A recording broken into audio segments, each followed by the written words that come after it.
16절부터 23절입니다. 본문은. 하나님께 감사하게도 예수님께서는 죽은 자들로부터 살아나셨어요. 그래서 성경의 기록을 보면 이것은 분명한 사실입니다. 예수님께서 계시고 또 죽은 자들로부터 살아나셨다는 것은 사실입니다. 예수님께서 부활하지 않았다면 제자들이 자신들의 목숨을 버리면서까지 거짓말을 하고 다니지 않았을 거예요. 그렇죠? 그 당시에 정부에서는 예수님께서 부활했다는 사실을 전하고 다니는 사람들을 굉장히 심하게 박해를 했습니다. 그래서 그런 사실을 박해를 받아가면서 지금 박해가 뭐 보통 박해가 아니라 재산을 몰수하고 목숨까지도 뺏기는 그런 극심한 박해였어요. 근데 그럼에도 불구하고 예수 그리스도의 부활을 전했다는 것은 그 제자들이 실제로 그것을 목격했기 때문에 전했다는 것이죠. 에베소서 1장에서는 예수 그리스도의 부활에 대해서 말씀하고 있어요. 성경은 예수 그리스도의 부활이 복음의 중요한 요소 중에 하나라고 말씀하고 있습니다. 그렇죠. 핵심적인 요소 중에 하나예요. 성경대로 예수 그리스도께서 우리의 죄로 인해서 죽으시고 묻히시고 부활하신 것, 이것이 복음입니다. 그래서 우리는 예수 그리스도의 부활로 인해서 구원받은 것이요. 예수님께서 부활하지 못하셨다면 우리는 구원받을 수 없었다는 것이죠. 그런데 예수님의 부활은 우리를 단순히 구원하기만 한 것이 아니라는 것입니다. 예수님의 부활의 목적은 우리의 구원이 전부가 아니라는 것이요. 예수님의 부활의 목적 중에 우리의 구원도 있지만 그것만이 다는 아니라는 것이죠. 예수님께서 우리에게 구원 이상의 복을 주시기 위해서 부활하셨다는 것입니다. 본문을 읽어보면 16절부터 23절까지 다 같이 읽겠습니다. 시작. 기도할 때 너희에 관하여 말하며 너희로 인해 감사드리는 것을 그치지 아니하고 우리 주 예수 그리스도의 하나님 곧 영광의 아버지께서 지혜와 계시의 영을 너희에게 주사 그분을 알게 하시고 너희의 지각의 눈을 밝히사 그분의 부르심의 소망이 무엇이며 성도들 안에 있는 그분의 상속 유업의 영광이 얼마나 풍성하며 그분의 강력한 권능의 활동에 따라 믿는 우리에게 베푸신 바 그분의 지극히 큰 권능이 어떤 것인지 너희가 알게 하시기를 구하노라. 그분께서 그리스도를 죽은 자들로부터 살리시고 하늘의 처소들에서 자신의 오른편에 그분을 앉히실 때 그 권능을 그분 안에서 발휘하사 그분을 모든 정사와 권능과 강력과 통치와 이 세상뿐만 아니라 오는 세상에서 불리는 모든 이름보다 훨씬 위에 두셨고 또 모든 것을 그분의 발 아래 두셨으니 그분을 모든 것 위에 머리가 되게 하사 교회를 위해 주셨느니라. 교회는 그분의 몸이니 곧 모든 것 안에서 모든 것을 충만하게 하시는 분의 충만이니라. 아멘. 자, 잠시 기도하고 시작하겠습니다. 은혜와 진리가 충만하신 하나님 아버지, 오늘도 저희들 주님께 영과 진리로 경배드리기 위해서 이 자리에 나올 수 있도록 인도해 주셔서 감사드립니다. 주님, 저희들 정말 다양한 지체들이 이 자리에 모였습니다. 주님의 말씀을 통해서 저희들에게 찔림을 주시고 또한 위로를 주시고 또한 말씀을 통해서 격려해 주시기 원합니다. 주님, 지금은 시작하는 시간이오니 마치는 시간까지 주님께서 인도해 주시고 오직 주님께서만 영광 받으시기 원합니다. 감사드리며 우리 주 예수 그리스도 이름으로 기도드렸습니다. 아멘. 사도 바울은 하나님께서 믿는 사람들에게 베푸신 권능이 어떤 것인지 우리가 이해하기를 원했습니다. 그래서 그분을 알게 하시고 각각 지각의 눈을 밝히사 또 너희가 알게 하시기를 구하노라, 이런 것들을 지금 얘기하고 있죠. 그래서 에베소서는 믿는 사람들에게 보낸 편지인데 여기서 하는 말이 아직 모르고 있는 것이 있다는 것이요. 그래서 이것을 너희가 알았으면 좋겠다 이렇게 얘기하고 있는데 그것이 무엇이냐면 바로 하나님의 강력한 능력이라는 것이에요. 그런데 주님께서는 그 능력을 믿는 사람들 또 우리 안에서 여러분 안에서 행하기를 원하시고 계시다는 사실을 알기를 원한다는 것이죠. 하나님께서 지금 우리 안에서 행하기 원하시는 능력이 무엇인지 아세요? 바로 20절에 나와 있어요. 그 능력은 바로 그리스도를 죽은 자들로부터 살리시고 하늘의 처소들에서 자신의 오른편에 앉히신 그 성령님의 능력입니다. 아버지 하나님께서는 아들 하나님을 죽은 자들로부터 일으키신 그 능력으로 우리 안에서 역사하셔서 예수님을 믿는 여러분과 저의 인생을 주관하기를 원하신다는 것이에요. 오늘날 기독교에서 말씀하시는, 그러니까 기독교계에서 얘기하는 하나님의 능력은 어떤 병 고침이나 아니면 부자가 되는 것, 이런 것들이 고작입니다. 실제로 나가서 기독교 서점에 가보면 90% 이상이 하나님의 능력에 대한 얘기가 병 고침 받거나 이 세상에서 부자가 되거나 이런 것들에 대한 이야기라는 것이에요. 그런데 우리가 성경을 보면 하나님께서 말씀하시는 능력은 이런 것들과 비교할 수 없을 정도로 큰 거라는 것이에요. 예수님께서는 이 세상에 오셔서 이 세상의 모든 죄를 짊어지고 십자가에서 죽으셨습니다. 예수님께서 죽음에서 부활하셨을 때 주님은 죄와 죄의 삭신 사망을 이기신 것이에요. 저는 예수 그리스도를 믿고 그분의 대속을 받아들임으로 죄사함을 받았습니다. 제가 예수 그리스도의 대속으로 용서받고 또 구원받고 나서 성령님께서 제 마음에 오셨죠. 그런데 제 안에 들어오신 성령님께서는 능력을 가지고 계신 분이라는 거예요. 그렇죠. 근데 에베소서 1장에서 말씀하고 있는 성령님의 능력이 무엇일까요? 많이 있겠지만 에베소서 1장에서 특히 말씀하고 있는 것이 있어요. 믿는 사람들, 즉 여러분과 저 안에서 나타나기 원하시는 성령님의 능력이 무엇일까요? 병고침을 받거나 부자가 되는 그런 것은 아니라고 말씀드렸죠. 하나님께서 우리 안에 일하셔서 드러내기 원하시는 능력은 바로 죄를 이기는 능력이라는 것이요. 예수님께서는 이 세상에 오셔서 아담의 타락한 이후에 최초로 죄로부터 승리한 인간이 되셨습니다. 그러니까 예수님은 하나님이셨어요. 유일한 하나님이셨는데 이 세상에 인간의 몸을 입고 오셔서 인간이 되셨습니다. 그런데 단순한 어떤 한 사람의 인간이 되신 것이 아니라 아담 이후로 최초로 죄로부터 승리한 인간이 되셨다는 것이요. 예수님께서는 유혹을 받으셨지만 죄를 짓지 않는 최초의 인간이 되셨습니다. 아담은 죄를 지었지만 예수님은 죄를 짓지 않으셨죠. 아담은 하나님의 영광에 이르지 못했지만 예수님은 하나님의 영광에 이르셨습니다. 아담은 다른 모든 사람들과 마찬가지로 죄 안에서 죽었지만 예수님께서는 죄를 이기고 다시 살아나셨습니다. 예수님은 죄 없이 죽으셨고 영광을 받으셨고 하나님의 아들로서 모든 인간의 죄값을 치러주셨습니다. 그리고 죄가 없으셨기 때문에 죽은 자들로부터 부활하셨고 하늘에 올라가서 죄 없으신 아들 하나님으로서 하나님의 오른편에 앉아 계세요. 하나님께서는 우리가 예수 그리스도를 믿으면 죽은 자들로부터 예수님을 살리신 그 능력의 영을 우리에게 보내주신다고 약속을 하셨습니다. 예수님을 살리신 그 능력의 영을 우리에게도 주시겠다고 약속하신 것이요. 조건은 예수 그리스도를 믿으면. 그래서 마치 예수님께서 죄 없이 사시고 하나님께 영광과 존귀를 돌려드린 것처럼 우리도 그렇게 할 수 있게 해주시겠다고 약속하신 것이요. 사도행전을 보면 초대교회가 전한 복음의 중심에는 예수 그리스도의 부활이 항상 있었습니다. 초대교회 성도들은 믿지 않는 사람들에게 예수 그리스도의 부활을 믿어야 구원받는다고 증언했어요. 예수 그리스도의 부활에는 사람들을 구원하는 능력이 있습니다. 그래서 구원받지 못한 사람들은 예수 그리스도의 부활을 믿어야 돼요. 복음을 믿는다는 것을 다른 말로 하면 핵심적인 것이 바로 부활을 믿는다는 것이요. 나의 문제를 다 해결하시고 다시 살아나셨다. 이것을 믿는 것이죠. 그렇다면 구원받은 사람들에게는 예수 그리스도의 부활이 어떤 능력이 있을까요? 예수 그리스도의 부활은 구원받은 사람들이 죄에 대해 승리하고 이 세상에서 거룩하게 살게 하는 능력이 있다는 것입니다. 따라서 구원받지 못한 사람들이 예수 그리스도의 부활을 믿어야 하는 것처럼 구원받은 사람들도 예수 그리스도의 부활을 기억하고 믿어야 된다는 것이에요. 항상. 그러니까 예수 그리스도의 부활은 구원받을 때 한 번만 믿는 것이 아니라 우리가 신앙생활을 하면서 계속 믿어야 된다는 것이요. 구원받지 못한 사람들은 예수 그리스도의 부활을 믿고 죄의 형벌로부터 구원을 받습니다. 지옥에 가지 않는다는 것이요. 다른 말로 하면. 구원받은 사람들은 예수 그리스도의 부활을 믿고 죄의 능력으로부터, 죄의 권능으로부터 구원을 받습니다. 다시 말하면 죄를 짓지 않고도 살 수 있다는 것이요. 그렇죠. 하나님께 감사하게도 예수 그리스도의 부활은 구원받지 못한 사람과 구원받은 사람들 모두를 죄의 형벌과 죄의 능력으로부터 구원하기에 충분하다는 것이에요. 제가 두려워하는 게 무엇인지 아세요? 이런 식으로 질문하는 경우가 있는데 당연히 모르죠.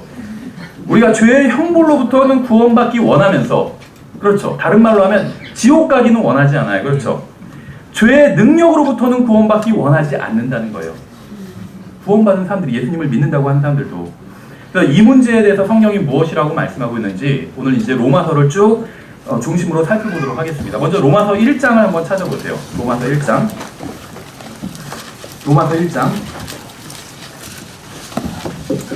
로마서는 구원받지 못한 사람들이 아니라 구원받은 사람들을 대상으로 기록이 되었어요. 로마서를 기록한 목적은 구원받은 사람들, 즉 교회를 가르치고 세워주기 위해서 기록을 했습니다. 1장 1절부터 4절을 보면, 자, 읽어볼게요.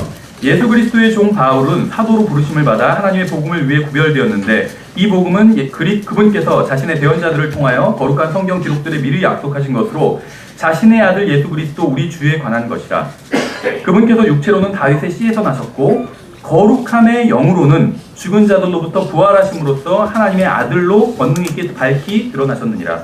3절을 보면 예수 그리스도의 우리 주에 관한 것이라 이렇게 되어 있죠. 그러니까 로마서를 기록한 바울은 로마서가 구원받은 사람들에게 보내는 편지임을 분명히 하고 있습니다. 예수 그리스도께서는 믿는 사람들의 주와 구원자가 되세요. 그렇죠? 안 믿으면서 예수님을 주님이라고 부르지는 않아요. 언젠가 예수님께서 다시 오시면 이 세상에서 왕들의 왕이요 또 주들의 주가 되실 것입니다. 그런데 예수님께서는 지금 모든 사람들의 주님이 되는 건 아니에요. 그렇죠? 주님으로 인정하지 않는 사람들 많이 있습니다. 지금은 오직 믿는 사람들만의 주님이 되세요. 다시 4절을 보시면 거룩함의 영으로는 죽은 자들로부터 부활하심으로써 하나님의 아들로 권능 있게 밝히 드러나셨느니라 이렇게 말씀하고 있어요. 여기서도 우리가 에베소서 1장에서 본 것처럼 예수 그리스도의 부활의 능력에 대해서 말씀하고 있어요. 그렇죠? 근데 바울은 에베소서 1장에서 우리가 예수 그리스도를 일으키신 능력을 이해하고 하나님께서 그 능력을 우리 안에서 행하시기를 원하신다고 그렇게 얘기를 했어요. 에베소서 1장에서. 근데 에베소서 1장과 로마서 1장을 비교해보면 예수 그리스도를 죽은 자들로부터 일으키신 분이 바로 성령님이라고 동일하게 증언하고 있습니다. 그렇죠? 그런데 로마서 1장에서는 한 가지 정보를 우리에게 더 알려주고 있어요. 예수 그리스도를 일으키신 그 영은 바로 거룩함의 영이라는 거예요. 거룩함의 영. 예수님을 일으키신 부활의 영인데 성령님께서는 그 영은 거룩함의 영이라고 설명하고 있다는 것이죠. 노아는 죽었지만 다시 살아나지 못했습니다. 왜냐하면 그는 거룩하지 못했기 때문에. 아브라함은 죽었지만 다시 살아나지 못했어요. 왜냐하면 거룩하지 못했기 때문에. 여호수아나 기도원 누구라도 다 마찬가지예요. 거룩하지 못했기 때문에 부활하지 못했습니다. 모든 사람들은 죽으면 몸을 무덤에 묻게 돼요. 그리고 모든 사람의 몸은 무덤에 그대로 머물러 있게 됩니다. 왜냐하면 부활할 수 있는 충분한 의가 거룩함이 없기 때문입니다. 죄의 삭은 사망이기 때문이에요. 죽음이 죄인을 붙잡고 있기 때문에 죄인은 죽은 자들로부터 부활할 수 없는 것이에요. 그런데 예수 그리스도께서는 베드로전서에서 말씀하시는 것처럼 자신의 몸으로 우리의 죄를 짊어지셨고 또 이사야서 53장에서 말씀하시는 것처럼 하나님께서는 예수 그리스도의 혼을 우리의 죄로 인한 헌물로 삼으셨습니다. 예수 그리스도의 혼은 완전히 거룩하셨습니다. 예수님께서는 자신의 몸으로 우리의 죄를 지고 죽으셨어요. 사람들은 예수님의 몸을 무덤에 두었습니다. 그렇죠? 돌무덤에. 그러니까 지금처럼 우리의 땅에 묻은 건 아니죠. 돌무덤이니까 돌무덤에 두었어요. 그리고 돌로 막아놨죠. 예수님께서는 우리의 죄에 대한 헌물인 거룩한 예수님의 혼과 그분의 거룩한 피와 거룩한 죽음을 맛보셨어요. 그렇죠? 그래서 모든 인간의 죄에 대한 값이 치러졌고 예수님께서는 3일 밤과 낮이 지난 후에 무덤에서 걸어 나오셨어요. 그렇죠? 예수님의 죽음 또 예수님의 그 피를 통해서 하나님께서는 우리의 죄값을 받으셨다는 것이요. 예수님을 다시 살아나게 한 그 능력은 그분의 거룩함에서 나온 것이었습니다. 예수님의 거룩함을 입증한 것은 그분의 부활이었어요.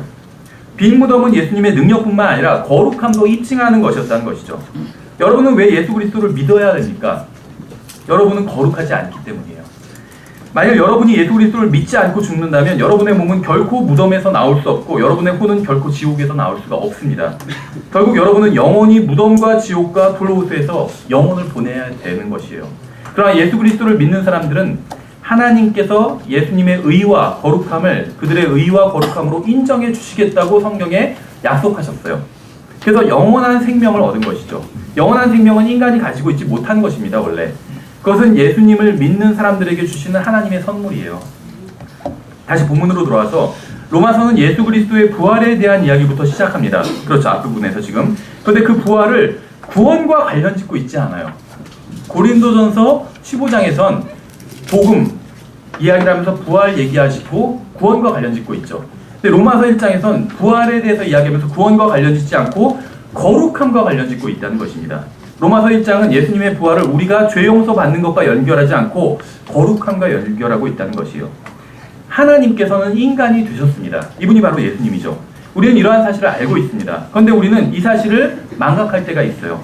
그래서 우리는 이것을 좀 생각해 봐야 된다는 것이에요. 하나님께서 인간이 되셨을 때 더 이상 하나님이 아니신 것은 아니었어요. 그렇죠? 성경은 인간이 되신 하나님이 바로 예수님이라고 말씀하고 있어요.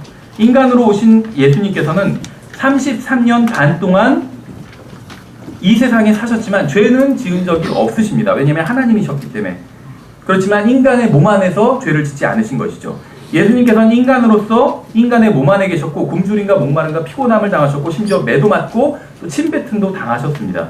우리가 당하는 모든 어려움들을 다 당하셨다는 것이요. 예수님은 하나님이시지만 완전한 인간이 되셨어요. 그런데 죄는 짓지 않으셨습니다. 여러분이 반드시 아셔야 될 사실이 있어요. 여러분은 예수님을 알고 있습니까? 제가 지금 묻고 있는 것은 여러분이 어떤 죄 문제를 해결해 주신 하나님이신 예수님을 아느냐고 물은 것이 아니에요. 이 세상에 인간으로 오셔서 죄를 짓지 않고 사신 인간으로 오신 예수님을 알고 있냐는 것입니다. 에베소서 1장에서 성령님께서는 우리가 예수님을 알게 되기를 원한다고 말씀하고 있어요. 바로 이러한 측면에서 말씀하고 있는 것이죠. 우리가 그분을 이해하게 되기를 원한다고 말씀하고 있습니다. 예수님께서는 거룩하시기 때문에 우리의 죄값을 치러주실 수가 있었습니다. 예수님께서는 거룩하시기 때문에 죽은 자들로부터 부활하실 수가 있었어요. 예수님께서는 거룩하시기 때문에 우리에게 무엇인가를 가르쳐주시고 보여주시고 도와주실 수가 있다는 것입니다. 예수님께서는 여러분이 단지 지옥에 가지 않도록 해주시기만 하는 것이 아니라 그 이상의 것을 해주실 수가 있다는 것입니다.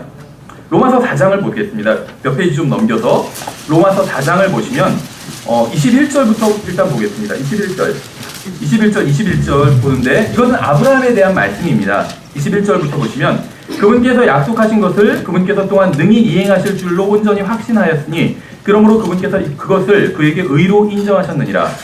아브라함은 의가 없었는데 주님을 믿으니 하나님께서 그것을 그에게 의로 인정해 주셨다는 내용이죠. 계속해서 다음 절 보시면 그것을 그에게 의로 인정하셨다고 기록된 것은 이제 그만을 위한 것이 아니요 우리가 예수 우리 주를 죽은 자들로부터 살리신 분을 믿을진데 그것을 의로 인정받을 우리도 위한 것이니라. 그분께서는 우리의 범죄로 인하여 넘겨지셨으며 우리의 칭의를 위하여 다시 일으켜지셨느니라. 지금 여기서 다시 일으켜지셨느니라. 이것은 부활에 대한 말씀이죠. 근데 부활하신 이유가 우리의 칭의, 의롭다함을 위해서 일으켜 부활하셨다는 것이요. 예수님께서는 저를 대신해서 죽으셨습니다. 저는 하나님께 죄를 지은 사람이기 때문에 제가 죄의 형벌을 받아야 되는데 예수님께서 저 대신 죄의 형벌을 받으신 것이요. 모든 죄는 하나님께 짓는 겁니다. 기본적으로.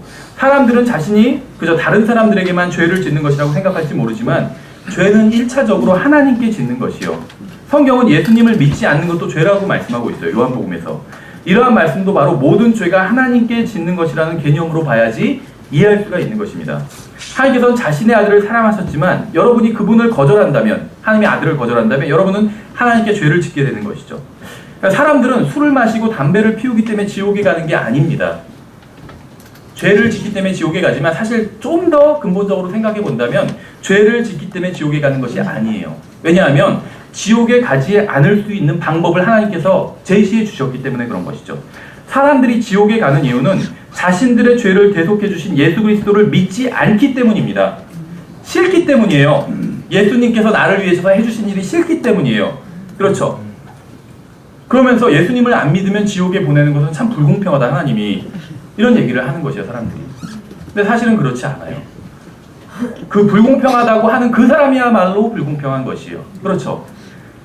선을 행해야지 구원받을 수 있다 이렇게 얘기하는 사람이야만이 잔인한 것이에요. 예수님을 안 믿으면 지옥에 보내시는 하나님이 잔인한 것이 아니라 선을 행해야지 자신의 선을 통해서 의로운 행위를 통해서 구원받을 수 있다고 생각하는 사람이야말로 잔인한 것이에요. 저는에도 여러 번 말씀을 드렸죠. 왜냐하면 의로운 행위를 통해서 구원받을 수 있다면 의로운 행위를 하지 못하는 사람들은 구원 못 받는 거예요. 많이 봤어요. 그런 사람들. 무슨 뭐 아름다운 공행 이런 거 보시면 가끔 나와요. TV에. 어떤 사람 몸이 40이 넘었는데 몸이 돌처럼 굳어 있어요. 아무것도 할 수가 없어요. 그 사람의 어떤 늙은 어머니가 그 사람을 계속 키워주고 있는 거예요. 그 사람이 행할 수 있는 선이 무엇일까요? 선을 통해서 구원받아야 된다 주장하는 사람은 자기는 할 수 있을 것 같으니까 그런 주장을 하는 것이죠. 그런 사람은 지옥 가도 상관없다는 얘기예요. 그래서 하나님께서는 믿음으로만 구원하시는 방법을 택하신 거죠. 무엇을 믿느냐 하면 하나님께서 다 해결해 주셨다는 것을 믿으면 아멘. 구원해 주시겠다고 하신 것이죠. 이것이야말로 공평한 것이죠. 누구든지 구원받을 수 있기 때문에 원하기만 한다면. 아멘. 그렇죠. 자신들의 죄를 대속하신 예수님을 받아들이지 않으면 죄의 대속을 받을 수 없는 것은 물론이고 아들을 받아들이라고 말씀하신 하나님의 명령을 거절한 것이기 때문에 하나님께 죄를 지은 것이 된다는 것이죠. 예수님께서는 우리의 죄를 대속하기 위해 죽으셨고 우리의 칭의를 위해서 부활하셨습니다. 예수님께서는 우리가 하나님 앞에서 의롭다고 평가받게 하기 위해서 부활하셨다는 것이죠. 대신 해주셨다는 것이에요. 저에게는 의로움이 없습니다. 그러나 제가 예수님을 믿으면 저를 의롭게 여겨주시겠다고 하나님께서 약속하셨어요. 성경은 아브라함이 하나님을 믿고 의롭게 된 것처럼 예수님을 믿으면 의롭게 해주겠다고 약속을 하셨습니다. 하나님께서 중요하게 여기시는 것은 사람이 이 세상에서 얼마나 오래 사느냐가 아닙니다. 그것이 아니라 사람이 얼마나 의로우냐예요. 사람의 관점은 항상 건강에 살고 오래 살고 이게 사람의 관심사인데 하나님의 관심사는 오래 사는 것이 아니라 의롭게 사는 것이요. 의롭게 사는 것. 예수님께서는 우리가 이 세상에서 좀 더 오래 살게 하기 위해서 아니면 우리가 이 세상에서 영원히 살게 하기 위해서 십자가 위에서 죽으신 것이 아니에요. 예수님께서 십자가 위에서 죽으신 것이 우리가 단지 이 세상에서 오래 잘 살게 하기 위해서 죽으신 것이 아니라는 것입니다. 예수님께서 십자가 위에서 죽으신 것은 우리의 수명이 짧아서가 아니라 우리가 의롭지 못하기 때문에 십자가 위에서 죽으신 것이에요. 우리를 의롭게 하기 위해서 예수님은 십자가 위에서 죽으셨고 하나님께서는 예수님을 믿는 사람들을 의롭다고 선언하신 것입니다. 하나님께서 관심을 갖고 계신 것은 우리가 이 세상에서 얼마나 오래 사느냐가 아니라 우리가 얼마나 의로운가 하는 것입니다. 우리는 예수 그리스도를 믿고 구원받았습니다. 그러나 하나님께서는 우리가 이 세상에서 얼마나 오래 사는지에는 관심이 없으세요. 구원받은 사람들조차도. 그렇죠. 생각해보세요. 우리가 지금 이 모습으로 이 세상에서 영원히 산다면 하나님께 영광을 돌릴 수 있을까요? 여러분 중엔 저를 아주 잘 아시는 분도 있고 저를 조금 아시는 분도 있고 사실 거의 모르시는 분도 있어요. 그렇죠. 저희 부모님이나 자매나 저를 비교적 많이 알고 있겠죠.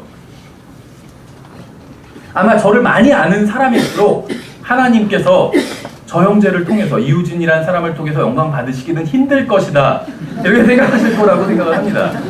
그렇죠. 저는 구원받았지만 지금 이 상태로 영원히 살고 싶은 마음이 없어요. 제 외모에 불만이 있다는 얘기가 아닙니다. 외모는 나름대로 많고요. 동의 안 하실 수도 있지만 제 마음에 불만이 있다는 것이요. 제 마음에. 이 마음을 가지고 구원받았음에도 불구하고 여전히 옛 본성과 옛 삶을 가지고 있죠. 이 마음을 가지고 영원히 살고 싶은 마음이 없다는 것이요.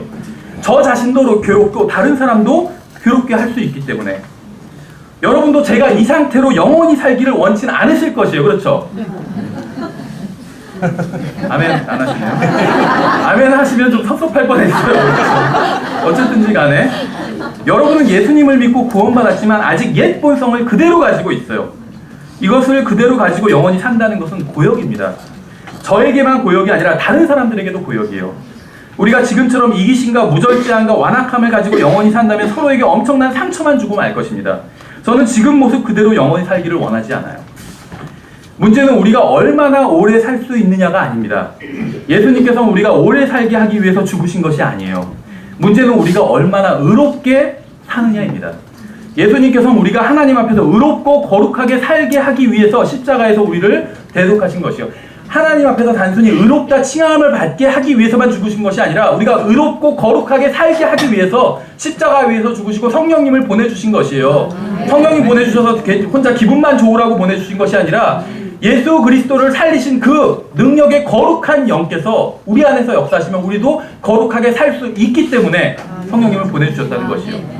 한번 생각해 보세요. 우리가 아무것도 변하지 않은 채 지금 이 모습 그대로 하늘나라에 간다면 하늘나라가 어떻게 될까요? 변하지 않아요. 아무것도. 이 상태로 하늘나라에 다 가요.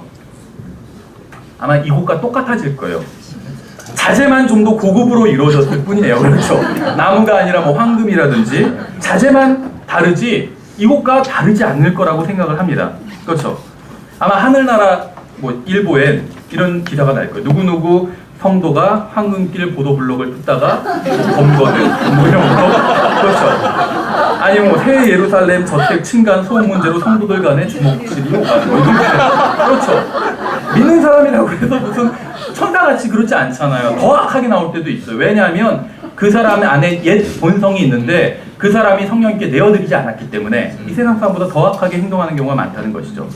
로마서 6장을 보겠습니다. 몇 장 넘겨서 6장을 보시면 1절부터 2절에 로마서 6장에 보시면 1절, 2절 제가 읽겠습니다. 그런즉 우리가 무슨 말을 하리요? 은혜가 넘치게 하려고 우리가 죄 가운데 거하겠느냐? 결코 그럴 수 없느니라. 죄에 대하여 죽은 우리가 어찌 그 가운데서 더 살리요? 한 번 구원받은 사람은 영원히 구원받은 것이에요. 그러나 더러운 죄 가운데 있던 사람은 계속해서 그 가운데 있을 필요가 없습니다. 그렇죠. 거룩하지 않았던 사람이 계속해서 거룩하지 않은 가운데 있을 필요가 없다는 것이요. 계속해서 다음 절을 보겠습니다. 굉장히 중요한 말씀이 나와요. 예수 그리스도 안으로 침례를 받은 우리가 다 그분의 죽음 안으로 침례를 받은 줄을 너희가 알지 못하느냐. 그러므로 우리가 죽음 안으로 침례를 받아 그분과 함께 묻혔나니 이것은 그리스도께서 아버지의 영광을 힘입어 죽은 자들로부터 일으켜진 것 같이 우리도 생명의 새로움 속에서 걷게 하려 함이라. 예수님께서는 어린아이였을 때에도 죄를 짓지 않으셨습니다. 청소년기에서였을 때도 죄를 짓지 않으셨어요. 청년이 되어서도 죄를 짓지 않으셨습니다. 예수님께서는 아무런 죄도 짓지 않으셨지만 여러분과 저의 죄를 지고 십자가에 달리셨고 죽으셨어요. 그리고 땅에 더 낮은 부분으로 내려가셨다가 3일 밤과 3일 낮 후에 죄 없는 상태로 부활하셨습니다. 예수님 안에는 죄가 없었지만 예수님의 몸 위에는 육신으로 죄를 짊어지셨어요. 그리고 3일 밤낮을 지하세계에 계셨죠. 그리고 부활하셨을 땐 예수님의 몸 위에도 죄가 없는 상태로 나타나셨다는 것이에요. 저의 죄는 더 이상 예수님의 몸 위에 없습니다. 여러분의 죄도 더 이상 예수님의 몸 위에 있지 않아요. 예수님께서는 승천하시기 전에 여러분과 저의 죄를 모두 처리하신 상태로 이 세상에서 40일 동안 계셨죠. 그리고 나서 하늘로 올라가셨습니다.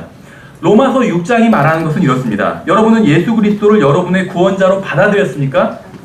그분의 죽음을 여러분의 죽음으로 받아들였습니까? 그분의 묻히심을 여러분의 묻힘으로 받아들였습니까? 그분의 부활을 여러분의 부활로 받아들였습니까? 그렇다면 여러분은 왜 아직도 죄를 지으면서 살고 있습니까? 주님은 부활하신 후에 죄를 전혀 짓지 않고 이 세상에서 40일 동안 사셨어요. 예수님께서 십자가에 달려 죽으시고 묻히시고 부활하신 것은 우리가 더 이상 죄에게 종노릇하지 않게 하기 위함이었습니다.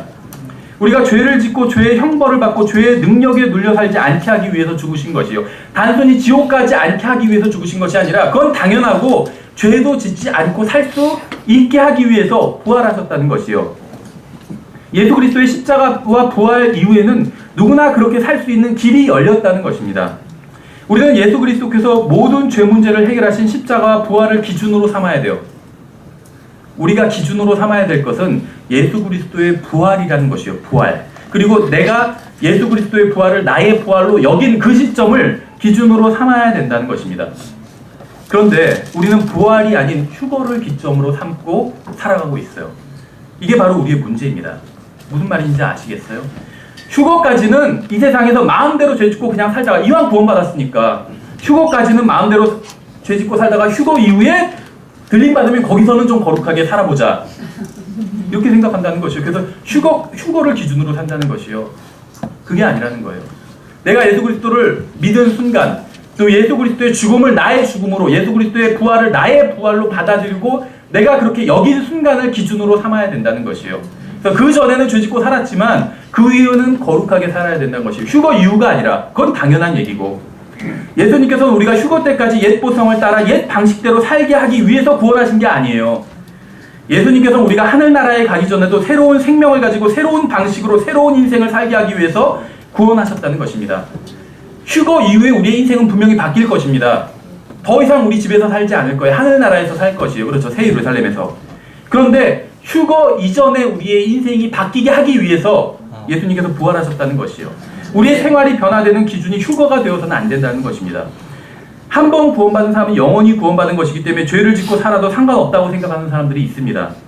그런 사람들은 성령님께서 우리 안에 내주하시는 목적과 예수 그리스도께서 부활하신 목적과 여러분의 인생을 향한 하나님의 뜻을 정면으로 부인하고 모독하고 있는 것이에요. 구원은 받았지만 하나님께서는 여러분에게 새로운 삶을 주시기를 원하십니다. 여러분의 능력이나 힘이나 노력이 아니라 하나님께서 예수 그리스도를 죽은 자들로부터 살리신 그 거룩하신 성령의 능력으로 새로운 삶을 여러분이 살게 되기를 원하신다는 것이요. 여러분이 원하면 그렇게 할 수 있다고 말씀하고 있어요. 성경은. 계속해서 5절을 보시면 만일 우리가 그분의 죽음과 같은 모양으로 함께 심겼으면 또한 그분의 부활과 같은 모양으로 되리라. 우리가 이것을 알거니와 우리의 옛사람이 그분과 함께 십자가에 못 박힌 것은 죄의 몸을 멸하여 휴거되고 나서는 우리가 죄를 섬기지 아니하게 하려 함이라. 이렇게 돼 있으면 성경 환불 받으셔야 돼요. 이제부터니라고 돼 있어요. 이제부터 휴거되면 그 후가 아니라 이제부터는 그렇죠. 이제부터 언젠가는 우리가 죄를 섬기지 아니하려 합니다. 이렇게 말씀하고 있지 않아요. 이제부터라는 것이 이제부터 그분의 부활과 같은 모양으로 우리가 그분의 부활을 나의 부활로 받아들인다면 그때부터 죄를 섬기지 않을 수 있다는 것이요. 우리가 하늘나라에 가야만 죄를 더 이상 섬기지 않게 되는 게 아닙니다. 하나님께서 원하시는 것은 우리가 하늘나라에 가서야 죄를 더 이상 섬기지 않게 되는 것이 아니라 이 세상에서 우리가 자신을 예수 그리스도와 함께 십자가 위에서 죽고 묻히고 부활한 사람으로 여길 때, 믿음으로 그것을 여길 때 그때부터 죄를 더 이상 섬기지 않는 것이 바로 하나님의 뜻이라는 것이죠. 여러분이 예수 그리스도를 믿고 구원받았다면 이제부터는 죄에게 고개를 숙이고 죄를 섬기지 않아도 된다는 것이에요. 계속해서 7절을 보시면 죽은 자는 죄로부터 해방되었느니라. 우리가 만일 예수 그리스도와 함께 죽었다면 우리는 죄로부터 자유롭게 되었다는 것이요. 8절에 만일 이제 우리가 그리스도와 함께 죽었으면 또한 그분과 함께 살 줄을 믿노니 그리스도께서 죽은 자들로부터 일으켜 지셨으므로 다시는 죽지 아니하시고 사망이 다시는 그분을 지배하지 못하는 줄 우리가 아노라. 그분께서는 죽는 것을 통해 친히 죄에 대하여 단 한 번 죽으셨으나 살아계심을 통해 친히 하나님께 대하여 살아계시나니. 하나님께 대하여 살아계시다요, 예수 그리스도께서. 우리가 생각하기에는 예수님께서 우리의 죄값을 치러주셨기 때문에 우리가 영원히 살 수 있습니다. 그렇죠? 물론 이것은 사실입니다. 그러나 로마서 6장에서는 이것에 대해서 말씀하고 있는 것이 아니에요. 하늘나라가 놀라운 곳인 이유는 그곳에는 죄가 전혀 없기 때문입니다. 그렇다면 이 세상에서 우리가 죄를 짓지 않고 살아간다면 우리의 인생도 하늘나라에서만큼이나 놀랍게 변화될 수 있다는 것이에요. 이 세상이 악해서 우리에게 문제가 생기는 것이 아닙니다. 우리의 문제는 우리가 죄를 섬긴다는 데 있어요. 그것도 자발적으로. 더 큰 문제는 우리가 구원받았기 때문에 그렇지 않아도 되는데도 불구하고 자발적으로 죄를 섬긴다는 것이 우리의 문제라는 것입니다. 다시 10절을 보세요. 그분께서는 죽는 것을 통해 친히 죄에 대하여 단 한 번 죽으셨으나 살아계심을 통해 친히 영원토록 살아계시나니. 이렇게 돼 있지 않죠? 하나님께 살아계시나니 이렇게 돼 있어요. 인간으로 오신 예수님께서는 십자가에 달리시기 전에도 항상 하나님을 기쁘시게 해드렸습니다. 왜냐하면 예수님께서는 그냥 살아있는 사람이 아니라 하나님께 살아있는 사람이었기 때문에 예수님께서는 십자가에 달려 죽으셨다가 부활하신 이후에도 항상 하나님을 기쁘시게 해드렸습니다. 예수님께서는 처음부터 끝까지 항상 아버지 하나님을 기쁘시게 해드렸어요. 예수님께서 중요하게 여기신 것은 항상 하나님을 기쁘시게 해드리는 것인가 하는 문제였다는 것이죠. 구원받지 못한 사람들은 항상 자신을 기쁘게 하려고 살아갑니다. 그렇죠? 우리도 그랬어요. 그러다가 복음을 듣고 가만히 보니까는 지옥에 가는 것보다 하늘나라에 가고 싶어서 예수님을 믿었어요. 그렇죠? 성경대로 믿는다고 하는 사람들도 마찬가지예요. 구원받기 전에도 항상 자신을 위해서 살았고 구원받고 나서도 항상 자신을 위해서 살다가 한 번 구원받은 사람은 영원히 구원받은 것이기 때문에 죽으면 하늘나라에 간다는 사실에 만족하면서 살아갑니다. 그래서 죽어서 하늘나라에 가면 하나님과 참된 교제를 나누고 하나님을 기쁘시게 해드릴 수 있다고 생각해요. 그때 가서야. 근데 지금은 어떤가요? 죽어서 하늘나라에 가면 하나님을 기쁘시게 해드리는 게 아니라 이 세상에서 육신을 입고도 하나님을 기쁘시게 해드릴 수 있다면 어떠냐는 것이죠. 로마서 6장에서 말씀하시고 있는 것은 이렇습니다. 우리가 과거에 예수 그리스도를 믿고 그분의 대속의 피로 씻음을 받고 구원받은 것처럼 우리가 그분의 죽음을 나의 죽음으로, 그분의 묻힘을 나의 묻힘으로, 그분의 부활을 나의 부활로 여긴다면 새로운 인생을 살 수 있다는 것이요. 예수 그리스도께서 하나님께 대하여 사신 것처럼 우리도 하나님께 대하여 산다면 그렇게 할 수 있다는 것입니다.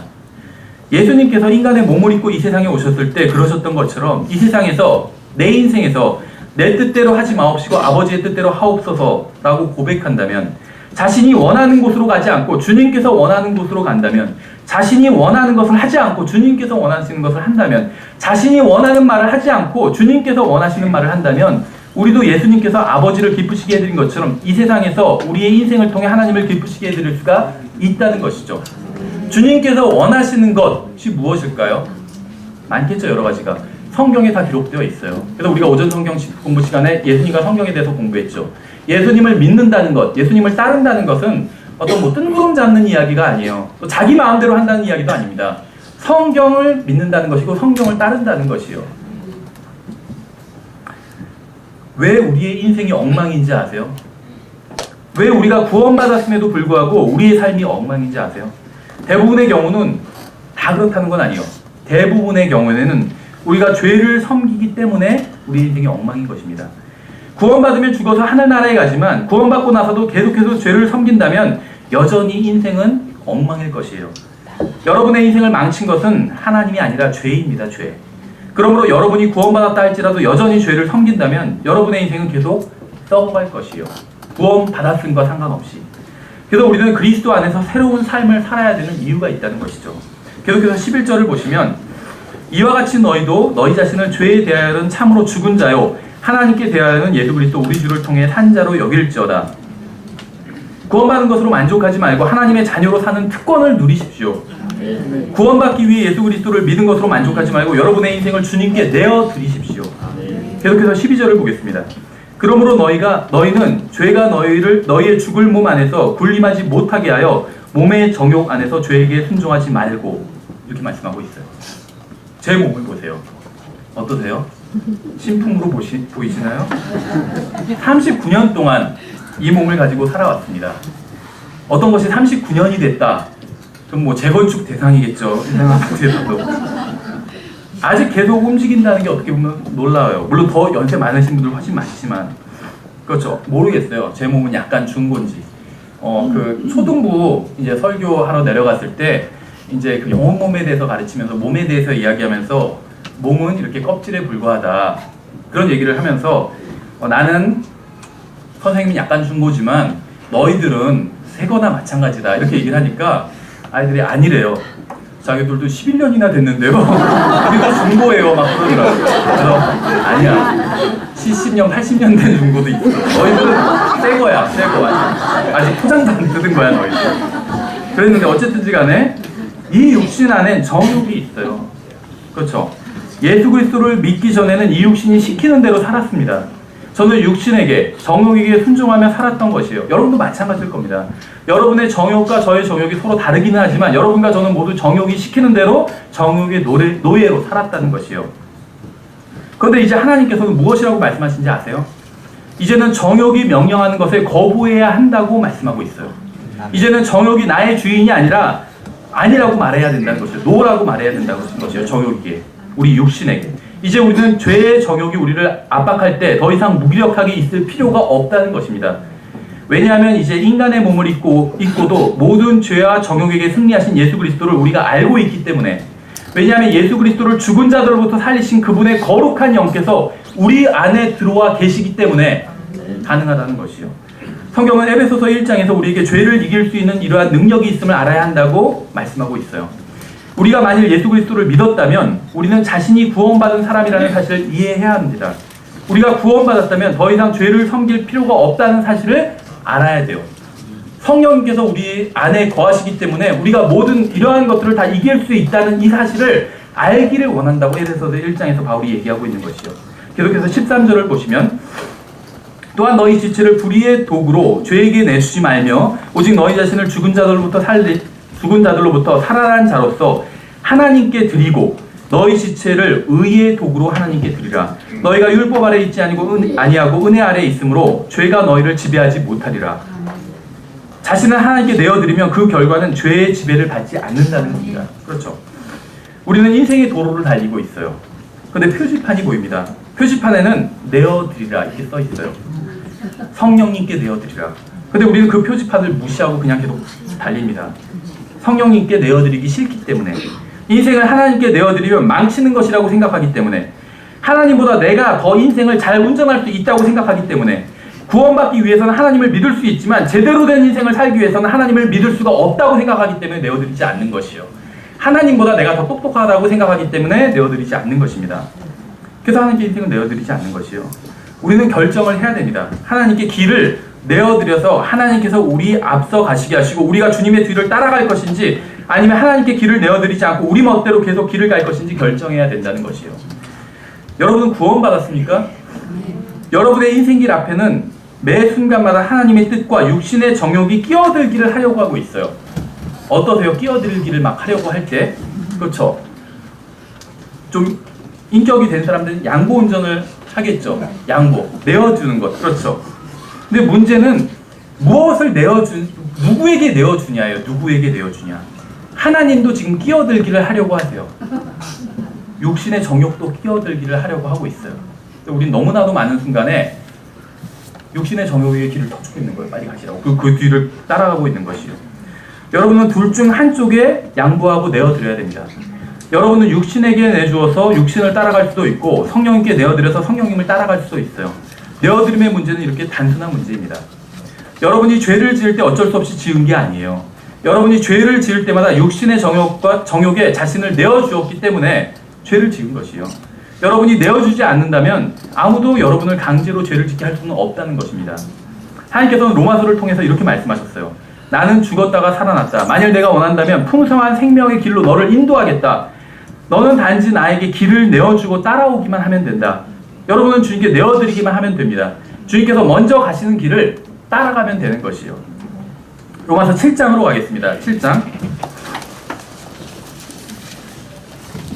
1절부터 보시면 형제들아 내가 법을 아는 자들에게 말하노니 너희는 법이 사람이 살아있는 동안에만 그를 지배하는 줄 알지 못하느냐. 그렇죠.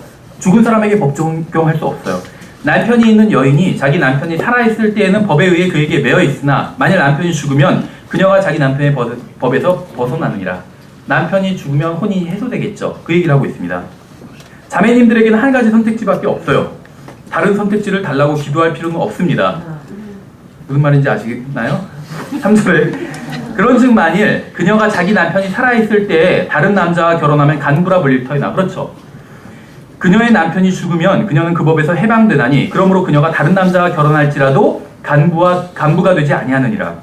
그러므로 내 형제들아 너희도 그리스도의 몸으로 말미암아 율법에 대하여 죽게 되었나니 이것은 너희가 다른 분 곧 죽은 자들로부터 일으켜 주신 분과 결혼하게 하려 하며 또 우리가 하나님께 이르는 열매를 맺게 하려 함이라. 이렇게 말씀하고 있죠.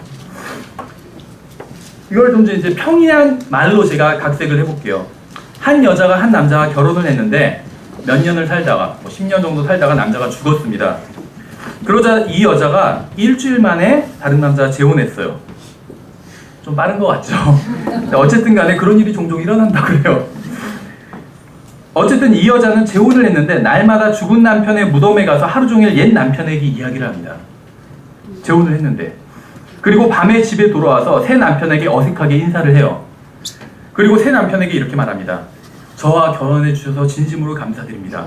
공과 음도 다 지불해 주시고 집세도 밀리지 않게 다 내주셔서 정말로 감사드립니다. 이렇게 말하고는 한밤중인데 다시 밖으로 나가려고 합니다. 그래서 새 남편이 어디를 가느냐고 물으니까 옛 남편의 무덤에 가서 거기서 침낭을 펴고 자려고 한다. 이렇게 얘기를 해요. 구원받은 분들은 제가 무슨 이야기를 지금 하려는 것인지 아마 아실 겁니다. 이 여자는 새 남편과 결혼을 했어요.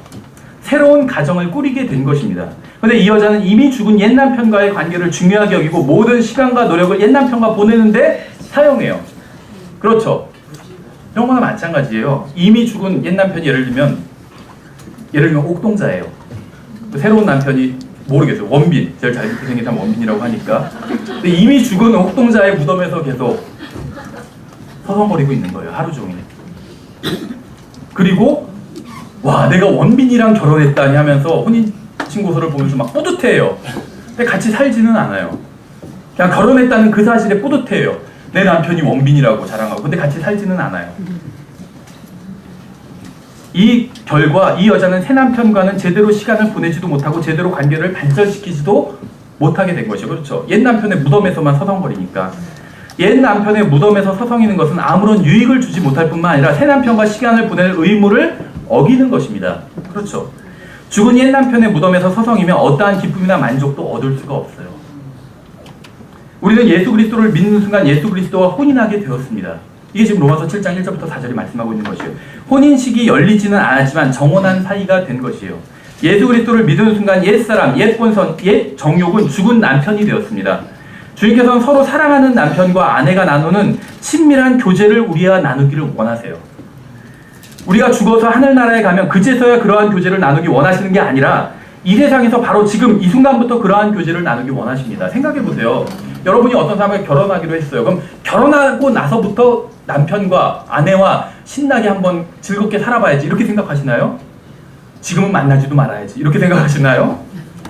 아니에요. 그렇죠. 지금부터 결혼하기 전부터 정말 서로 좋은 관계가 돼야지 결혼하고 나서 더 좋은 관계가 되겠죠.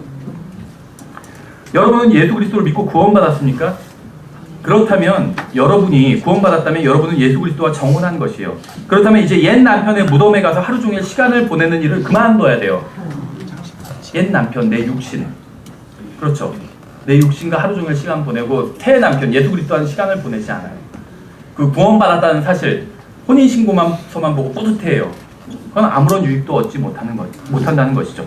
복음을 믿었기 때문에 죽어서 하늘나라에 간다는 사실에만 만족하는 것은 예수 그리스도와 정혼을 해놓고 혼인신고서만 보고 뿌듯해하는 것과 같죠. 그러나 혼인신고서가 주는 만족보다는 남편과 아내가 서로 실질적인 교제를 나눌 때 훨씬 더 큰 기쁨이 있습니다. 여러분에게는 혼인신고서만 있는 게 아니라 실제 살아있는 예수 그리스도라는 남편이 있어요. 구원받았다면 그분과 교제를 나누고 그분으로부터 기쁨을 얻으시기 바랍니다. 예수님께서는 죽은 자들로부터 살아나셨습니다. 단순히 우리가 죽으면 하늘나라로 데려가는 것만을 위해서 부활하신 게 아니라는 것입니다. 주님께서는 우리가 이 세상에서 옛 정욕과 죄를 버리고 충만한 기쁨 가운데 의롭고 거룩한 새로운 삶을 살게 하기 위해서 부활하셨다는 것이에요.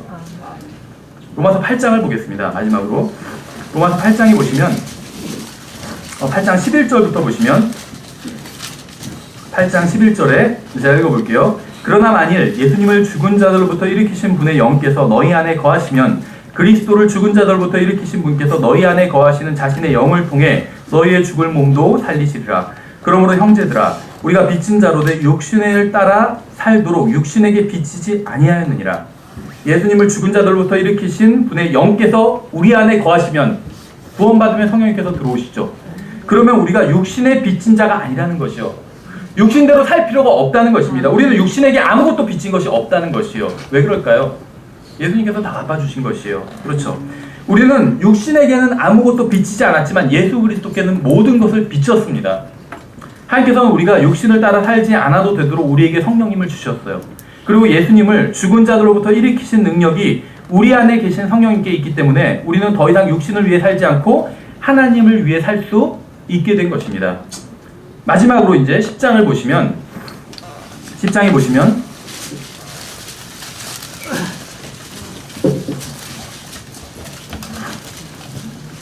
10장 9절에 보시면 잘 아시는 말씀이죠. 내가 만일 내 입으로 주 예수님을 시인하고 하나님께서 그분을 죽은 자들로부터 살리신 것을 내 마음속으로 믿으면 구원을 받으리니 사람이 마음으로 믿어 영원한 생명에 이르고 이렇게 되어 있지 않죠. 사람이 마음으로 믿어 의에 이르고 입으로 시인하여 구원에 이르느니라. 하나님의 관심이 무엇인지 아시겠죠. 우리가 오래 사는 것 이것이 관심이 아니에요. 여러분이 구원받았을 때 여러분은 영원한 생명을 받았습니다. 그러나 영원한 생명은 보상물에 불과해요. 메인 선물이 아니란 거죠. 중요 선물이 아니란 것이죠. 그렇죠? 모르겠어요. 뭐 경우에 따라 그럴 수도 있죠. 어떤 것을 샀는데 사은품이 있어요. 그렇죠? 사은품 때문에 살 수도 있겠죠. 그 물건을. 근데 중요한 거 그 진짜 물건이에요. 저도 얼마 전에 책을 구매했는데 달력을 하나 같이 주더라고요. 달력 때문에 산 것은 아니에요. 그 책 때문에 산 거지. 우리에게 주시는 하나님의 선물은 예수 그리스도라는 하나님의 의입니다. 영원한 생명은 부산물이에요. 부록이에요. 하나님께서는 우리와 하나님과 영원히 교제하기를 원하세요. 그러려면 우리가 거룩해야지 교제를 할 수가 있어요. 그렇죠? 근데 거룩해졌어요. 하나님께서 우리에게 거룩함을 주셨기 때문에. 그럼 하나님과 영원히 교제할 수 있죠. 근데 영원히 교제하려면 영원한 생명이 있어야 되겠죠. 하나님께서 여러분에게 주시고자 했던 선물은 의로움이었습니다. 영원히 산다고 해서 하나님과 교제를 나눌 수 있는 건 아니에요. 그렇죠? 의롭지 못하다면 아무리 영원히 산다 할지라도 하나님과 교제를 나눌 수가 없어요. 의롭게 돼야지 하나님과 교제를 나눌 수 있는 것입니다. 만약 제가 지금 이 상태로 하늘나라에 가서 영원히 살게 된다면 저는 계속 여러분들을 실망시킬 것입니다. 저는 여러분에게 죄를 지을 때도 있고 여러분의 기대에 부응하지 못할 때도 있을 것입니다. 저는 하나님의 영광에 이르지 못할 것이기 때문에 여러분도 마찬가지예요. 만약 여러분이 지금 그 모습 그대로 하늘나라로 간다면 우리는 서로 상처를 주고 우리의 눈에서는 눈물이 마를 날이 없을 거예요. 우리는 예수 그리스도를 믿고 구원받았습니다. 하나님의 목적은 우리를 영원히 살게 하는 게 아니에요. 하나님의 목적은 우리를 의롭게 하는 것입니다. 영원한 생명은 하나님과 영원히 교제를 나누기 위해서 필요한 부산물일 뿐입니다. 하나님께서는 이미 우리에게 의로움을 주셨고 영원한 생명을 주셨고 예수 그리스도를 죽은 자들로부터 살리신 거룩하신 성령님을 주셨습니다. 하나님께서는 성경을 통해 여러분의 마음속에 내어드려라 라고 말씀하고 계세요. 그 말씀을 들으면 마음을 완악하게 하지 말고 주님께 여러분의 인생을 내어드리시기를 바랍니다. 그래서 하늘나라에서의 기쁨을 이 땅에서도 시작하시기를 바랍니다. 예, 제가 잠시 기도하겠습니다. 잠시 고개를 숙이시고 저희가 오늘 이 살펴본 말씀을 통해서 저희가 하나님께 내어드림에 대해서 생각하고 정말 주님께 내어드리는 것만이 정말 인생을 가치 있게 사는 것이라면 하나님의 말씀에 동의하는 시간을 가지시기 바랍니다. 근데 제가 한 가지 말씀드리고 싶은 것이 있습니다. 제가 강단에 설 때마다 또 하나님의 말씀을 선포할 때마다 걱정이 되는 것이 있어요. 그것이 무엇이냐 하면 지금 이 시간에 우리와 함께 있는 사람들 중에 지옥에 갈 사람이 있지는 않을까, 이것이 걱정되는 것이에요. 정말 우리가 다 같이 성경을 살펴보고 진지하게 볼 때도 있었고 또 웃을 때도 있었습니다. 그런데 누구는 하늘나라에 가는데 어떤 사람들은 지옥에 간다면 얼마나 불행한 일이겠어요. 그렇죠. 이 세상에서 아무리 좋은 대학을 가고 좋은 직장을 갖고 좋은 사람과 배우자와 결혼을 하고 좋은 차를 타고 좋은 집에서 산다 할지라도 죽어서 지옥에 간다면 그것이 다 무슨 소용이 있겠습니까? 하나님께서는 온 세상보다도 한 사람의 혼이, 여러분의 혼이 더 소중하다고 말씀하셨습니다. 그래서 정말 아직 구원받지 못하셨다면 자신의 혼이 소중하다는 하나님의 말씀을 깊이 생각하시고 하나님께서 여러분을 위해서 해주신 일, 그것을 받아들이고 구원 받으시기 바랍니다. 예수님께서는 여러분의 죄를 대속하기 위해서 십자가에서 죽으시고 묻히시고 부활하셨어요. 하나님께서 그것을 구원을 선물로 주시겠다고 약속하셨습니다. 이것을 믿는 사람들에게 구원을 선물로 주시겠다고 약속하셨습니다. 누군가 여러분에게 선물을 주면 여러분이 고맙습니다 하고 받으면 되는 것처럼 그렇게 받으면 되는 것이요. 여러분의 힘과 노력과 여러분의 어떤 가능성으로는 절대 구원받을 수 없습니다. 그래서 하나님께서는 구원을 선물로 주신 것이요. 그래서 이 시간 여기에 계신 분들은 절대 그냥 구원받지 못한 채 가지 마시고 꼭 구원받으시기 바랍니다. 예, 그리고 오늘 우리가 살펴본 말씀대로 정말 하나님께 나 자신을 내어드려서 하늘나라에서의 기쁨을 이 세상에서 먼저 미리 맛보고 하나님께 영광을 돌리는 그런 분들이 되시기를 바랍니다. 잠시 기도하겠습니다.